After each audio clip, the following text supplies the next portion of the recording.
fascismo fundamentalmente considera a la mujer inferior en todos los sentidos y en todos los campos. De hecho, Mussolini decía il genio è maschio, ¿no? O sea, el genio es masculino.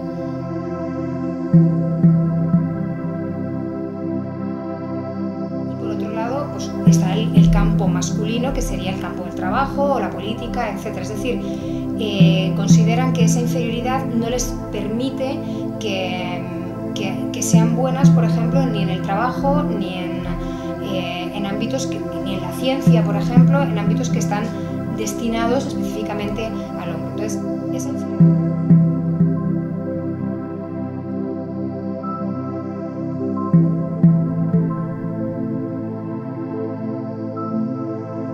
se considera que hay determinadas materias dentro de la educación que tienen que ser específicamente para mujeres, como la economía doméstica, por ejemplo, todo lo relacionado con el hogar, porque el fascismo considera que la función de la mujer en la sociedad es ser esposa y madre, ¿vale? Esposa y madre ejemplar, esa es un poco la idea.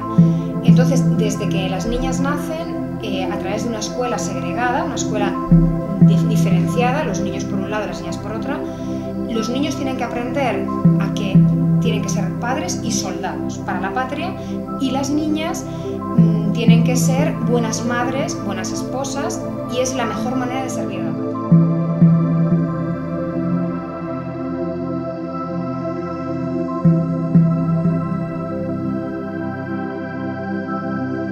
Por ejemplo, en la educación superior se instaba incluso dentro de la propia sociedad a que las mujeres no siguieran estudiando, porque el futuro de una mujer, el mejor futuro de una mujer, era encontrar un hombre.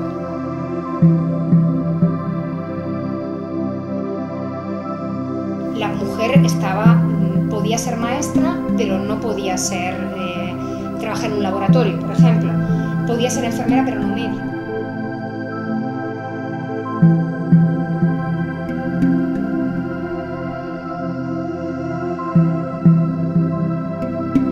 La sociedad italiana entonces es una sociedad también machista. Entonces acepta la ideología fascista sobre la mujer también porque es una ideología machista, ¿no?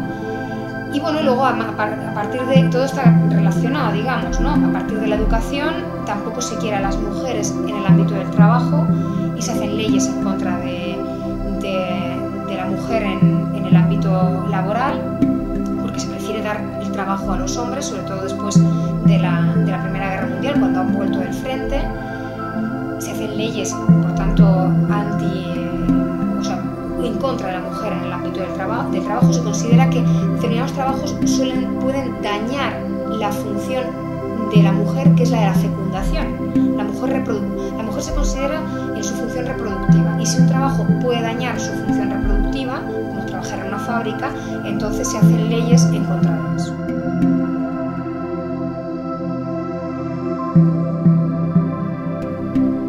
Se quiere el consenso de las mujeres, pero no que participen. Y entonces se buscan, digamos, como determinados modelos femeninos para la mujer, sobre todo para darles una función social. Es importante que las mujeres no estén en contra del fascismo. ¿Y cómo consigues que una mujer no esté en contra del fascismo?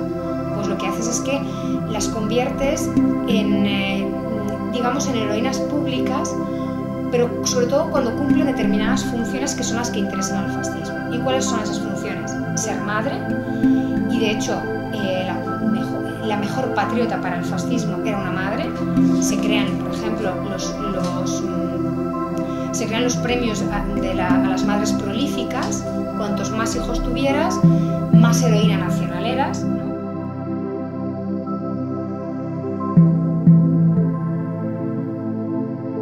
Y luego también, por ejemplo, para que tuvieran una presencia en la esfera pública, lo que se hace es que se crea digamos, otra heroína pública, que va a ser la viuda de guerra, por ejemplo, o las madres de soldados caídos en guerra.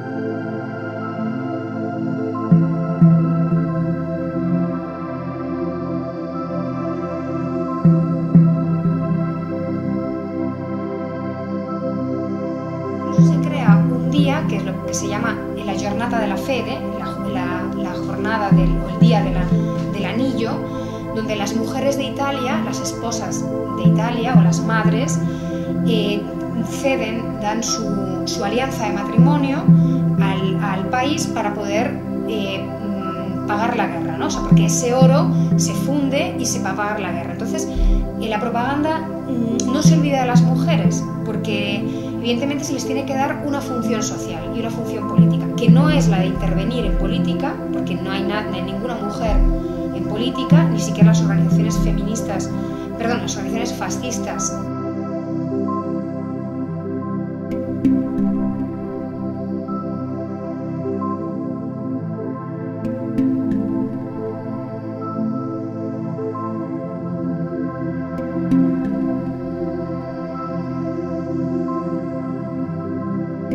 Pues las mujeres en Italia no es que todas fueran fascistas, ¿no? Y tampoco todas se opusieron al fascismo.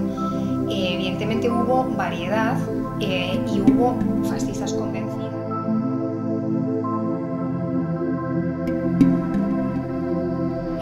Pero es cierto que también hubo mucha reacción de muchas mujeres al fascismo, sobre todo entre las más jóvenes. Entre las más jóvenes podemos ver como, digamos, dos modelos un poco contrapuestos. La fascista convencida, que no hay que olvidarse que el fascismo dura décadas, entonces mujeres que han nacido y vivido y han sido educadas durante el fascismo, pues evidentemente van a creer las ideas que les inculca el fascismo desde pequeñas. Entonces consideran que son buenas fascistas haciendo lo que les dice el fascismo que tienen que hacer.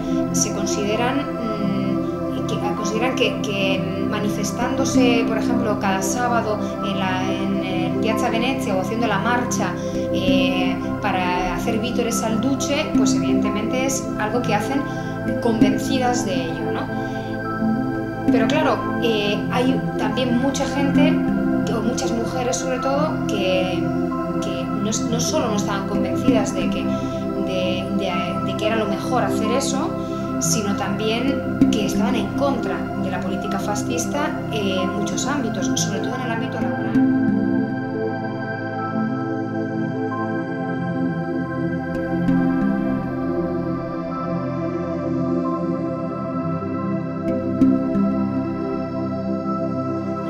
Las mujeres se manifestaban en contra del fascismo porque durante los primeros 10 años del fascismo, por ejemplo, el sueldo de las mujeres disminuyó de una manera exponencial, ¿no? Eso obligaba a muchas mujeres a abandonar porque ya no resultaba rentable trabajar, porque trabajaban con sueldos míseros, pero quienes trabajaban en realidad lo que hacían era dar más beneficios a los empresarios, ¿no? Y claro, eso hacía que los empresarios estuvieran a favor del fascismo, ¿no? Entonces, hubo muchísimos movimientos de protesta, sobre todo entre las obreras, ¿no? Por ejemplo, una de las grandes lacras dentro del fascismo, dentro del ámbito laboral y femenino, fueron las llamadas le risaie o le mondine, que eran las trabajadoras del arroz. Trabajadoras que eran trabajadoras estacionales que trabajaban por sueldos míseros en condiciones de vida y de trabajo ínfimas, pero que evidentemente daban dinero, ¿no? Daban dinero a los grandes latifundistas y fueron objeto de la propaganda simplemente porque se las consideró, digamos, que el gobierno hacía mucho a favor de ellas, y sin embargo es donde había más sectores de oposición entre las mujeres, ¿no? Porque eran mujeres muy pobres que iban a trabajar incluso dejando a sus hijos con abuelas o incluso con el marido, porque a lo mejor no trabajaba porque estaba en el paro, y tenían que estar durante 3 o 4 meses en condiciones ínfimas, teniendo bebés que los dejaban a cargo de las abuelas, etc., ¿no? Entonces eso para el fascismo era una lacra, porque lo que defendía era la madre y esposa ejemplar, y por tanto mujeres que serían obligadas a trabajar por sueldos de miseria, pues para ellos realmente era algo que había que tapar, ¿no? Entonces intentaban taparlo a través de la propaganda y demás, ¿no?